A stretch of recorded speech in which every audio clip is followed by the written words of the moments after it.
never make a promise that I can't keep. But how do I go back if we're in too deep now? We're too deep now. And you took it all out. My name is Dominic.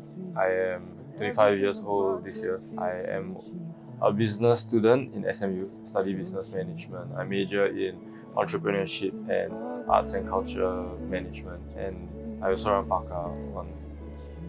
I guess it's like the main thing now. I think when I was younger, I made a lot of jazz fusion, not jazz, but like jazz fusion. I made a lot of like rock metal kind of music also. So those two things were a big part of like my musical upbringing. I realized I could do something a bit more with music. Like I had a bit more of an inclination for it, and then I went on to playing in church, so that was quite important.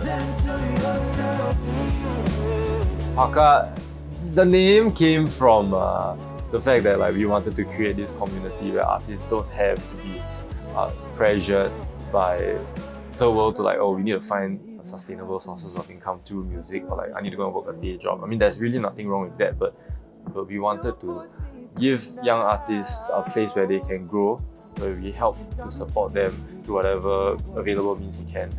That's why like PARK, A stands for Asia, because we wanted to have this regional outreach. Yeah. When you find people that you really want to work with, but sometimes things don't exactly align, like there's a lot of different skill sets that are required for this label thing, which is it's a bit of a foreign concept to a lot of young musicians as well. But like at every phase in PARKA, there's always been like one or two people that we know that they're really great at what they do, but we don't really know if they're gonna stay. And like I think the hardest part is always being able to let them go, like being able to let them go with blessing also. Real quick, like in poly I studied music, right? And I didn't really get a very holistic worldview from there. I mean, because music, you just like every day go and practice and like make your stuff. But when I went to SMU, when I came to uni, there's a lot more things happening in the world, not just music, but also I started to bring the idea of business together with music. Like, how can I make the work that I do financially viable so I can do it for the rest of my life? I would have maybe 3 days of school, so Monday and Tuesday usually won't have school.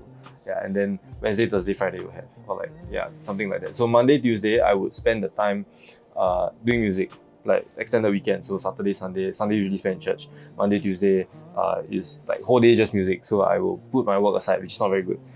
Kids don't do that. But after that, on Wednesday, Thursday, and Friday, I would spend the time like doing my readings, if I bother to do my readings, and then go for classes, try to catch up on work, prepare for quizzes. Yeah, and then when I hit Friday evening, it's like reset, then just go back to music. I think because everything is so different, like you really need a different headspace.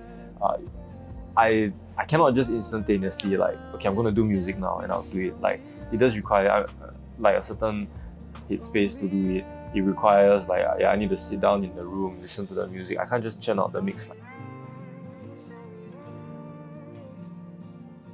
There's always going to be shows for the artists, be it like corporate shows or maybe like some of the small indie ones. But the big one that we have for this year, we're going to be playing Scapeground Theatre. It's a show run by PARKA. It's called PARKA's Treehouse for short. And it's actually an initiative that we have been doing so far.